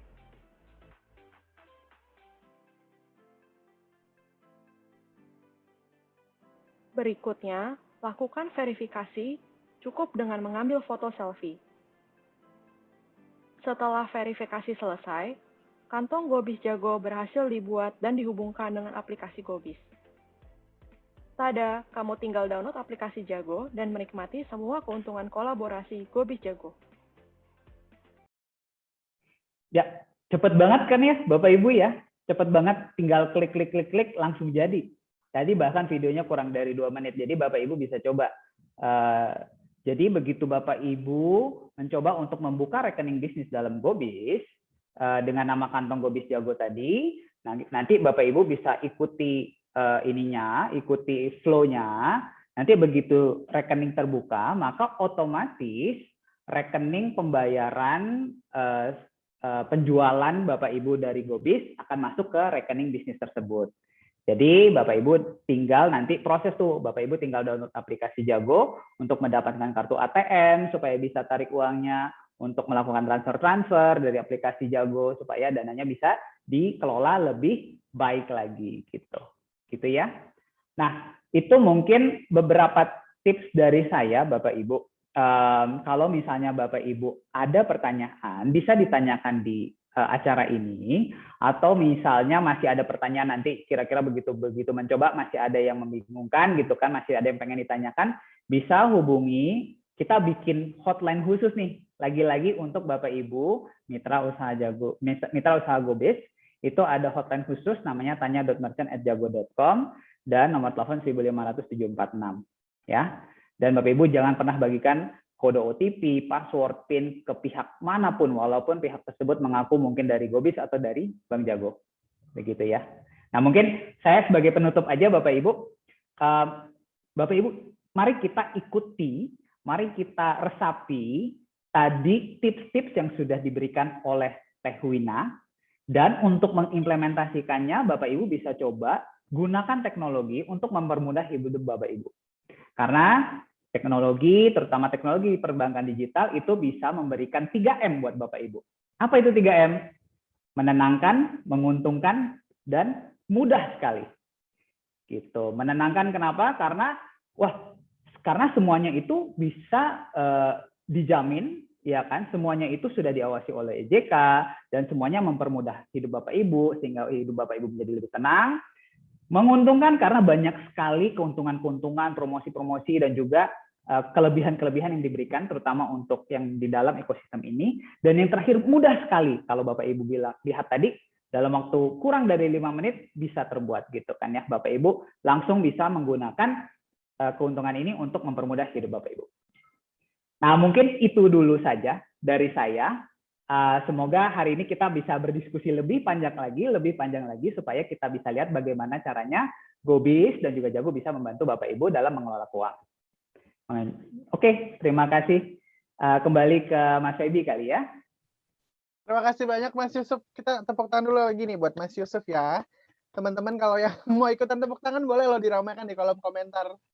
Ya, oke, ini menarik sekali ya, luar biasa juga tentang rekening bisnis dari Gobis dan Jago atau disebut dengan kantong Gobis Jago gitu ya. Jadi kalau orang tuh mungkin banyak mikir kalau kayaknya online banking tuh ribet, susah, complicated gitu ya. Tapi jangan ragu, sebenarnya dengan kantong bisnis Jago nih justru nggak ada ribet-ribetnya sama sekali gitu ya. Tadi video daftarnya aja sekitar 2 menit langsung jadi gitu ya. Ya Mas Yusuf ya. Nah, ini yang paling favorite saya juga ditanya tadi kalau Jago itu apa gitu. Jawabnya adalah Jago adalah bank pakai K ya, bukan pakai G, tapi lebih keren gitu. Ya iyalah ya, Jago gitulah gitu kan. Nah, ini sebelum kita masuk sesi Q&A buat teman-teman mitra usaha yang mau nanya, ini belum terlambat sama sekali. Jadi ini barusan Mas Yusuf kan udah share nih tentang teknologi online banking, Bank Jago, kantong bisnis Jago. Nih kalau misalnya memang ada pertanyaan nih, mumpung ada Mas Yusufnya nih di sini, langsung aja di kolom Q&A ya, jangan di kolom chat, langsung di kolom Q&A, karena selain rasa penasarannya akan terjawab, juga akan ada hadiah saldo GoPay total 2 juta rupiah. Nah, jangan lupa nanti kalau nanya, jangan anonimus ya, namanya ya, jangan anonim. Nama sebenarnya kalau perlu, nama restonya sekalian juga gitu. Nanti soalnya kalau menang nanti hadiahnya jadinya buat saya gitu ya. nggak nyampe nanti nih ke teman-teman mitra usaha gitu ya. Oke. Nah, kita langsung aja ke sesi Q&A karena sebenarnya udah ada beberapa pertanyaan yang masuk nih. Namun sebelum aku bacain pertanyaan dari teman-teman mitra usaha, aku ini dulu ya, izin tanya duluan ya. Keuntungan sebagai MC gitu ya, buat tanya-tanya dulu ke Teh Wina sama Mas Yusuf. Nah, mungkin pertanyaan pertama nih ke Teh Wina. Nah, sebenarnya ada banyak yang bisa kita lakukan untuk memaksimalkan cuan resto nih. Tapi menurut Teh Wina nih, apa poin terpenting yang harus jadi langkah pertama nih? Tadi sebenarnya kan ada 3 ya. Menurut aku kalau kita memang mau mengerjakan semuanya, biar praktikal, biar nggak cuma teori ya, rekeningnya aja dulu siapin yuk gitu. Jadi kalau kita punya rekening digital, mau itu poinnya harus misahin rekening bisnis sama rekening pribadi, mau itu poinnya mau pencatatan keuangan, mau itu poinnya nabung buat sewa ruko. Kalau udah buka rekening digital, jalan menuju ke sana tuh udah ada gitu. Jadi akhirnya menurut aku gini, kita tuh perlu mengkondisikan supaya yang kita mau lakukan itu terjadi. Nah ini bisa dengan teknologi tadi, karena biar nggak cuma diomong. Masalah aku tuh adalah gini, aku tuh pekerjaannya ngajarin tentang keuangan. Ada yang missing dari yang aku ajarin, prakteknya mana gitu. Jadi sebelum kita omong-omong kosong soal teori, praktekin yuk. Mana sih rekening digitalnya? Buka rekening digitalnya, sehingga mau bikin pemisahan keuangan, mau pencatatan, mau nabung buat pengeluaran besar, itu bisa langsung dipraktekin. Oke, jadi punya dulu rekeningnya ya. Biasanya malah itu yang paling mager di awal ya gitu. Paling mager di awal. Itu kan sebenarnya buka pintu gede gitu kan. Kayak buka sebuah pintu gede, tapi sebenarnya nggak gede, gampang gitu. Dan hari gini aplikasinya tuh udah makin cepat, makin intuitif. Orang paling gaptek kayak aku juga udah bisa kok buka. Aku buka sendiri tahu rekeningnya. Biasanya kan aku ditolongin gitu sama suamiku. Aku bisa buka sendiri, aku bangga. Ya, ya. Biasanya karena udah apa namanya yang mager di awal itu udah dilakukan, biasanya pas sudah jadi nih rekeningnya malah ada Baru dorongan yang lebih diulik-ulik, besar gitu ya. ternyata gampang, kenapa nggak dari dulu sih gitu. Oke, terima kasih Teh Wina. Nah, aku ke Mas Yusuf dulu nih sekarang. Nah, Mas, tadi sempat disebutkan bahwa kantong Gobis Jago itu dapat memudahkan mitra usaha mengatur keuangan. Nah, apakah Bank Jago ada jenis-jenis kantong lainnya nih, Mas?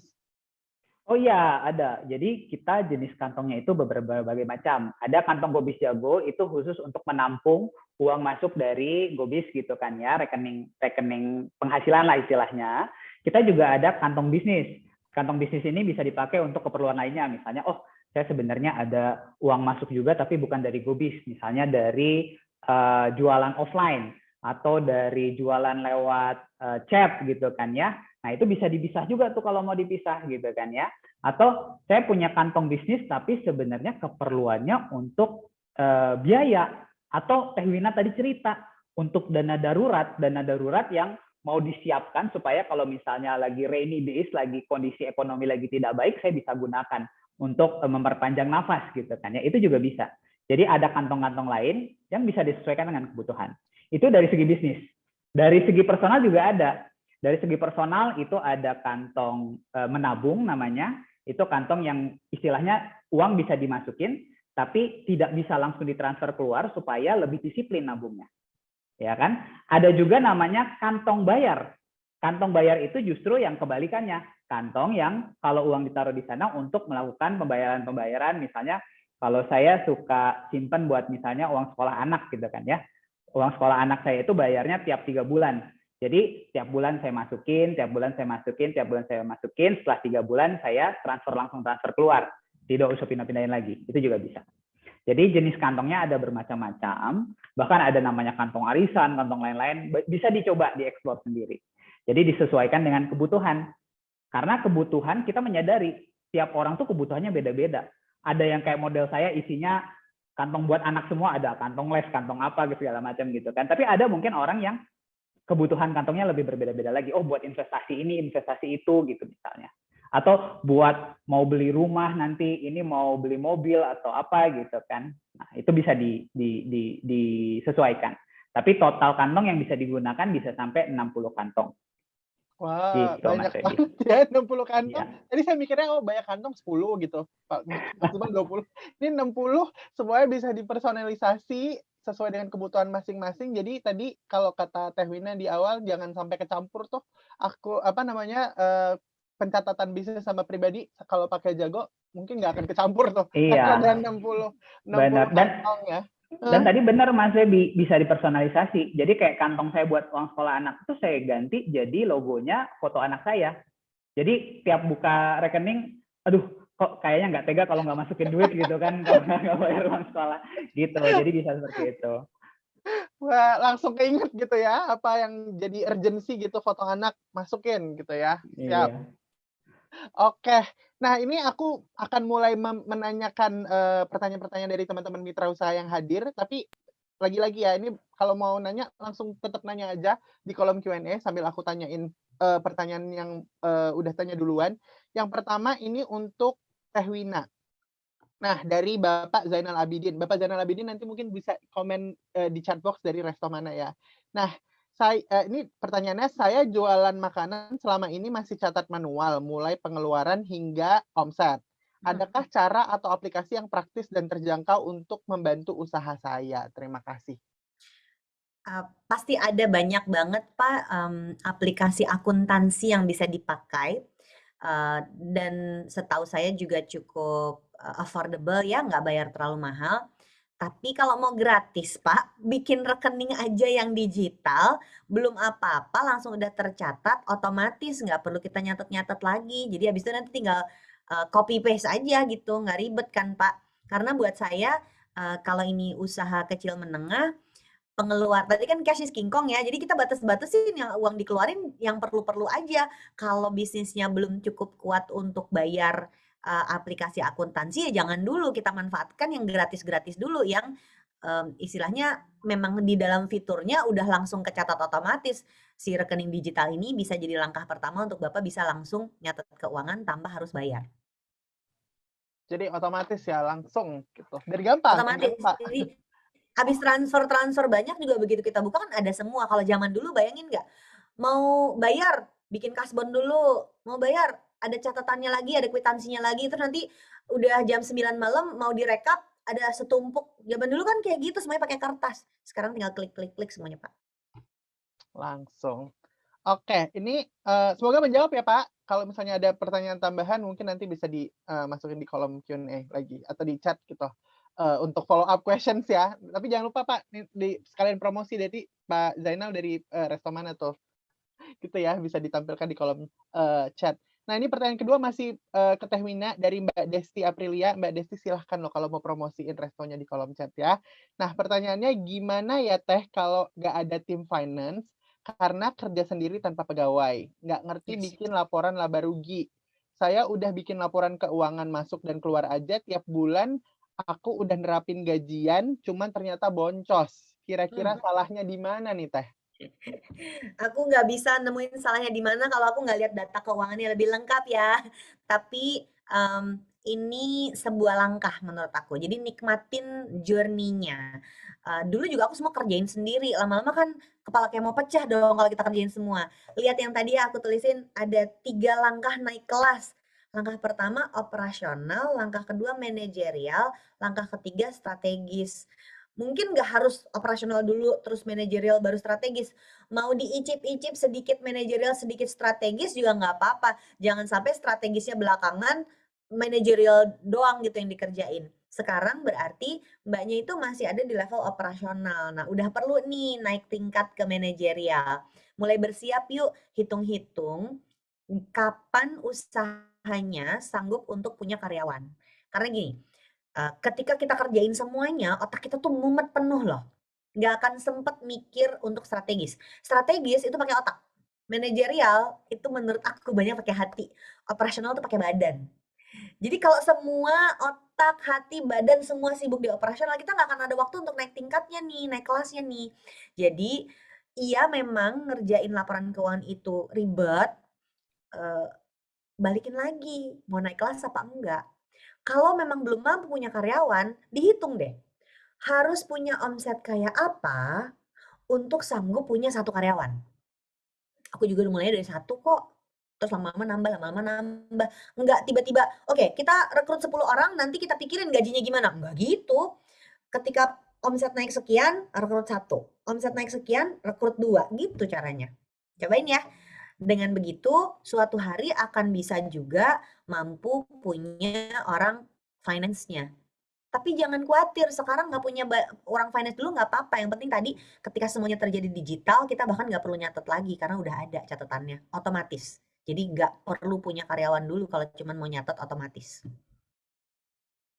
Langsung dari handphone bahkan bisa ya, Kelihatan semuanya otomatis. langsung, iya. Oke, terima kasih. Semoga menjawab ya. Ini pertanyaan selanjutnya untuk Mas Yusuf, tapi ini yang nanya masih anonim nih. Nanti yang ngerasa punya pertanyaan ini boleh ini ya kasih tahu di kolom chat ya. Nanti siapa tahu pertanyaannya dipilih buat Penang Saldo GoPay gitu ya. Nah, Mas, saya mau tanya, saya udah daftar di Jago, tapi yang saya daftarkan itu beda dengan nomor GoPay yang biasa saya gunakan. Apa saya harus install GoPay dengan nomor yang baru?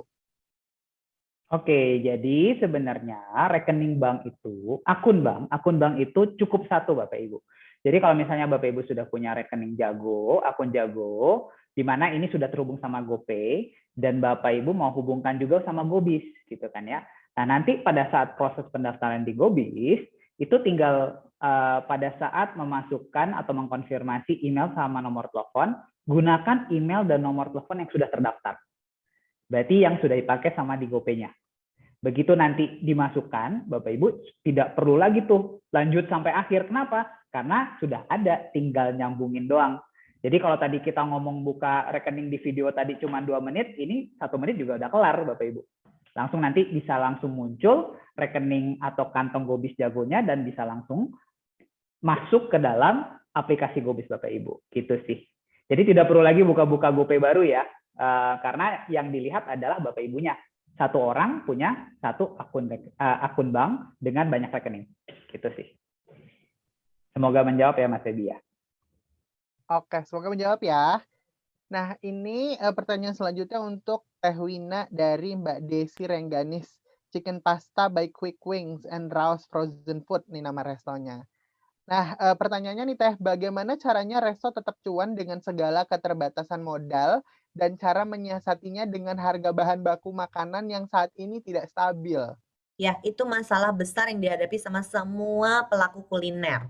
Percayalah padaku, karena aku tuh pernah roadshow keliling ke 17 kota, di setiap kota ketemu sama 100 UMKM, dan dari 100 UMKM di kota itu, biasanya 80%-nya bisnis kuliner. Semua masalahnya sama, butuh harga bahan baku itu stabil. Kita nggak bisa mengendalikan makroekonomi ya, jadi mari kita kendalikan apa yang bisa kita kendalikan. Caranya gimana? Salah satu caranya adalah dengan kenal apa saja bahan baku yang akan mempengaruhi harga tadi. Si rumus omset dikurangi variabel sama dengan margin, itu tuh dikunci dulu. Yang tadi aku bilang, untuk bisa produksi 1 bolpen ini, punya bolpen lagi harusnya kan makanan gitu ya, maaf. Untuk punya bisa produksi 1 bolpen ini, ongkosnya tuh apa aja sih? Ada tintanya, ada plastiknya, ada si bandnya ini, ada pernya, itu masing-masing 1 itemnya berapa. Jadi untuk misalnya ini produksinya harganya 2.000, 2.000 itu ternyata di dalamnya ada 100 perak, 150 perak, 200 perak, 500 perak, per itemnya ketahuan. Dengan begitu kita jadi tahu kalau kita mau produksi 100, aku tinggal kaliin ini dengan 100. Jadi kalaupun dia geser, kita akan punya ruangnya. Kita akan tahu bisa ngunci ruangnya di berapa. Nah, yang menarik adalah pelaku kuliner yang masih pemula itu suka nggak bisa bedain karena masaknya sekaligus atau masaknya nggak diukur. Padahal jadinya harusnya kita tuh kayak pernah nonton acara masak-masak di TV nggak? Semuanya tuh ada takarannya kan? Bikin nasi goreng, ada takarannya. Aku kalau bikin nasi goreng nggak kayak di TV, yang ada aja sebur gitu kan. Kalau bikin nasi goreng kan semua dituang ke wajan ya. Tapi kalau kita lagi nonton acara masak-masak di televisi atau di YouTube, itu semua udah ditata dengan cantik kan, dan ada takarannya semua. Nah harusnya kalau kita punya bisnis kuliner, untuk bikin produksi 1 item, itu ada takarannya jelas. Istilahnya nih kalau di bisnis kuliner yang udah gede-gede, mereka punya central kitchen. Jadi untuk produksi satu udah ketahuan takarannya sekian. Dengan begitu, ketika harga bahan baku naik, kita tuh sebenarnya punya ruang yang cukup lebar antara harga barang yang kita jual, harga makanan yang kita jual satu paket dengan ongkos produksinya. Jadi kalaupun ongkos produksinya naik dari 2.000 naik ke 3.000, kalau harga jualnya 10.000 kita ngerti. Nah, ini kemudian nanti akan masuk ke ilmu menentukan pricing. Ilmu menentukan pricing tuh kalau di kuliner tuh harus ngerti banget margin kan.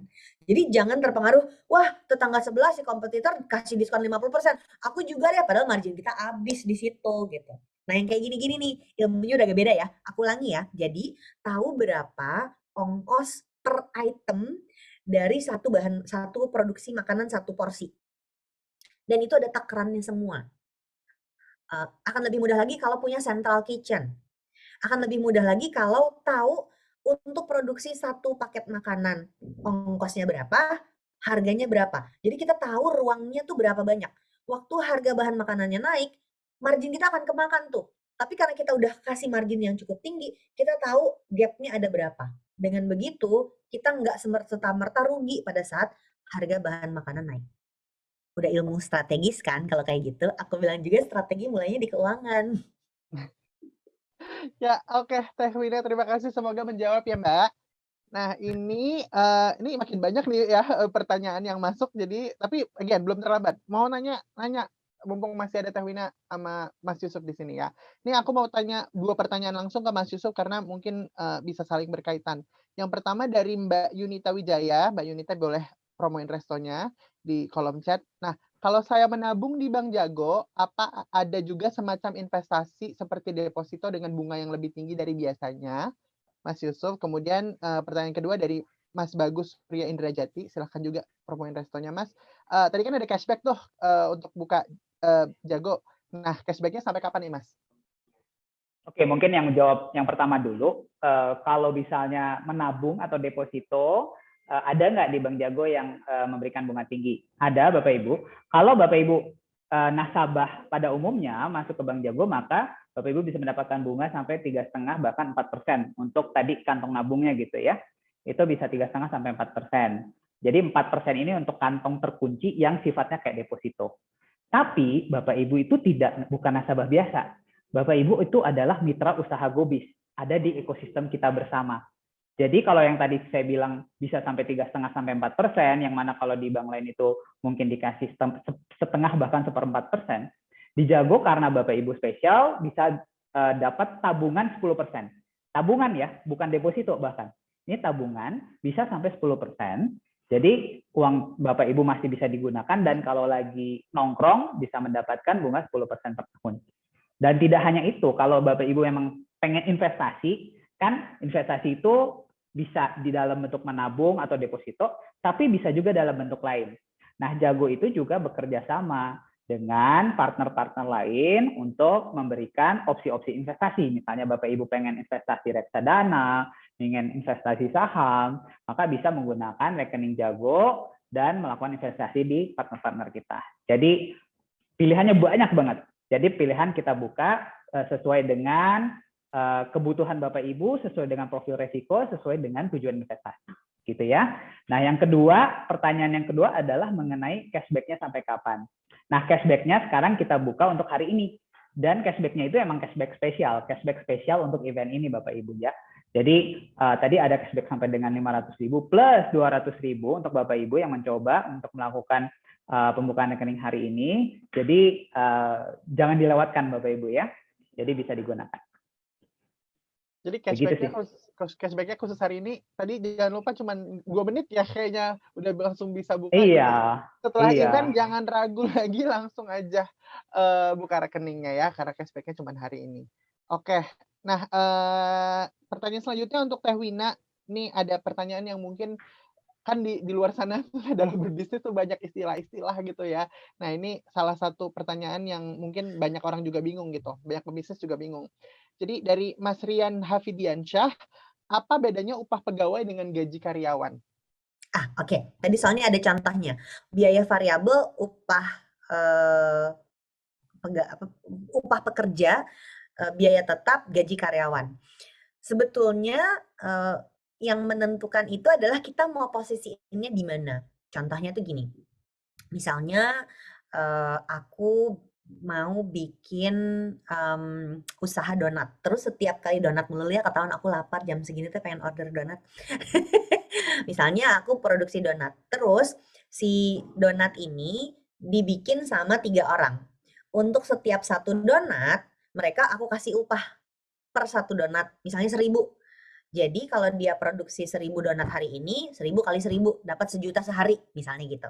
Itu contoh kalau kita mau melakukan strategi keuangannya sebagai upah pekerja. Jadi berhubungan sama produksi.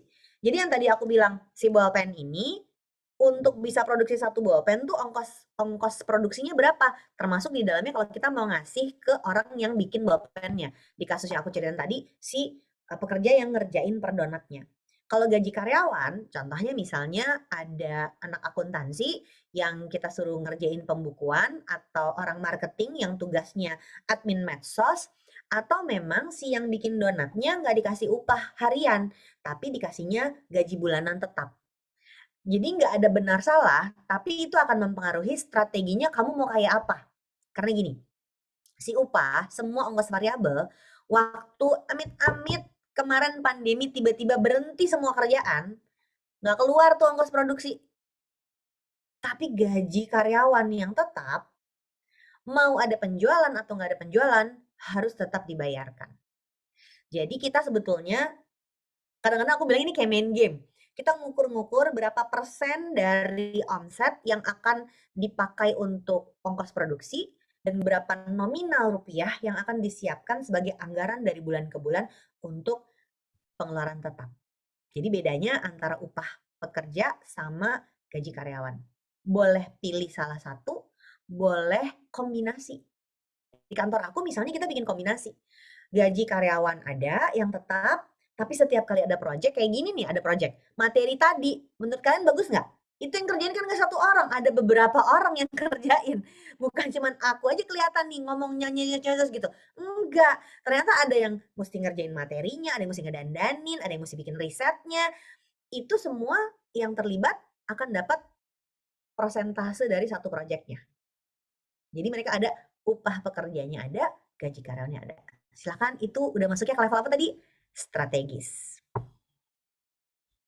Jadi kalau gaji itu tetap, kalau upah itu variabel ya, Tergantung produksi. berubah-berubah ya, tergantung Yes. produksi, tergantung strategi dan lain-lain. Gitu. Oke, pertanyaan selanjutnya ini untuk Mas Yusuf dari Bapak Muhammad Nur Wahid dari Ikan Bakar Jawara Banyuwangi. Nah, untuk Mas Yusuf, apa kemudahan bagi kami setelah buka rekening Bank Jago, sedangkan di kota kami belum ada bank atau ATM Jago? Oke, mungkin untuk menjawab ini, by the way, tadi Bapak Ibu untuk yang kan banyak banget tadi pertanyaan, itu beberapa udah dijawab juga oleh rekan-rekan di sini. Misalnya kalau belum sabar untuk menunggu jawabannya. Nah, kalau pertanyaan yang tadi Mas Febi mention, di daerah kita belum ada Bank Jago. Nah, ini indahnya perbankan digital, Mas Febi. Kenapa? Karena dengan perbankan digital, bank itu tidak perlu dalam bentuk fisik lagi. Misalnya udah dapat uang nih untuk melakukan usaha, terus uangnya mau diapain? Mau dipindahkan, mau dibayar ke orang lain, maka bisa melakukan transfer melewat aplikasi. Mau ngambil duitnya, mau butuh cashnya, nah itu bisa menggunakan ATM Bank Jago yang bisa digunakan di mesin ATM bank mana saja. Jadi tidak harus mesin ATM Bank Jago, karena sudah terhubung dengan jaringan ATM bersama, gitu. Jadi sudah lebih gampang dan tidak yang namanya perbankan itu tidak lagi ribet, tidak lagi harus jalan, tidak harus lagi datang ke cabang, semuanya lewat aplikasi bisa. Gitu sih Mas Febi. Oke, terima kasih. Ini Mas sekalian ya, ada pertanyaan juga dari Pak Zainal Abidin. Apakah fitur-fitur dari Bank Jago akan tetap berlanjut selamanya atau hanya program promo sementara? Tolong dong yakinkan ke saya sebagai mitra usaha Gobis, karena sejujurnya Pak Zainal Abidin ini masih ragu nih. Gimana nih, Mas? Oke. Oke, jadi gini Pak Zainal Abidin. Jadi fitur-fiturnya ada yang namanya fitur, ada yang namanya keuntungan, ada yang namanya promosi. Nah, kalau fitur-fitur misalnya, bisa pisahkan menggunakan rekening terpisah, bisa melakukan otomatis transfer, bisa melakukan otomatis nabung dan lain-lain, itu akan selalu ada. Ya, akan selalu ada. Nah, ada yang sifatnya benefit khusus buat nasabah atau mitra usaha Gobis gitu kan ya. Itu ada yang sifatnya permanen, ada yang sifatnya promosi. Kalau misalnya transfer kemana saja 100 kali itu permanen. Jadi Bapak Ibu kalau untuk transfer itu bisa sampai 100 kali tiap bulan, itu gratis, itu bisa digunakan. Tapi yang sifatnya misalnya ada cashback, kalau misalnya buka hari ini dapat cashback gitu kan. Tadi atau misalnya bunga 10%, bunga 10% itu promosi 3 bulan pertama, tapi setelah itu pun masih tinggi. Kenapa tinggi? Karena setelah 3 bulan Bapak Ibu masih mendapatkan bunga 5,5%. Jadi kalau di bank lain dapatnya 1/4%, 0,5%, dan di bank Jago secara umumnya dapat 3,5%, 4%, ini 5,5%. Lagi-lagi karena ini keuntungan Bapak Ibu sebagai bagian dari ekosistem kita bersama. Gitu. Jadi memang ada yang sifatnya fitur, yang permanen, ada yang sifatnya promosi. Dan untuk promosi pun bukan berarti setelah promosinya habis langsung tidak menguntungkan, tidak, masih tetap menguntungkan. Gitu sih, Mas Feby.